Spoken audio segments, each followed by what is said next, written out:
All right, welcome back. Ron Cook of the Post-Gazette broke some news today, some quotes from Ben Roethlisberger. Said he's ahead of schedule, it looks like. He threw the ball yesterday, and he didn't throw tennis balls. It was a regular football, but still, it's going to be some time before he's back.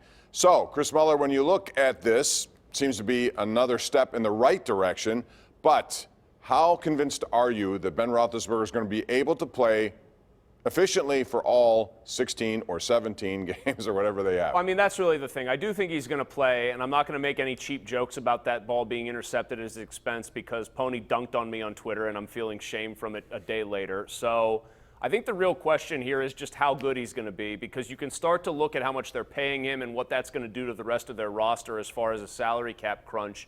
And there's a certain level of good, maybe great, that Ben Roethlisberger has to reach for the Steelers to go where they want to go. And I really think, like, is it in there somewhere? Maybe still, yeah, but let's consider the facts.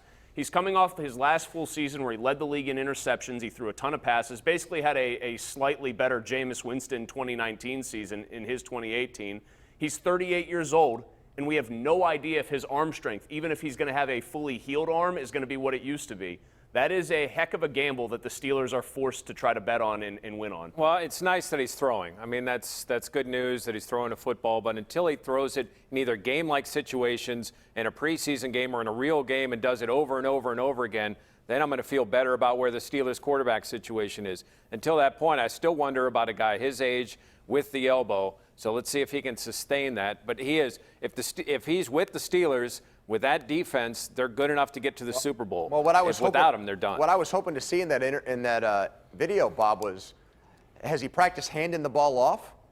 Because I think if they ask this version of Ben Roethlisberger, this mountaineer-looking Ben Roethlisberger, to throw the ball 40 times a game again, I don't like that recipe. Don't you think he might want to?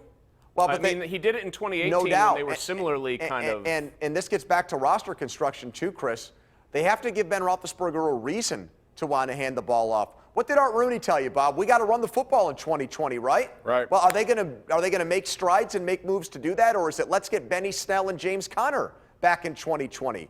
Bring in somebody to compete for some carries and touches in that backfield, because I don't really like the way their backfield looks. How going about into Jordan the season. Howard? Guy with 2,000-yard seasons, I almost wouldn't mind 3. Shady McCoy on a prove-it deal. I wouldn't mind anybody that just gives the impression that the Steelers aren't going to go with the two guys they've got and say, here, guys, see what you can do with it, because that's not going to work. All right, what about Le'Veon Bell? We'll talk about that next, because there's a report out there that could possibly happen. It's coming up when we return. This is the #1 Cochran Sports Showdown every Sunday night right here on KDKA-TV.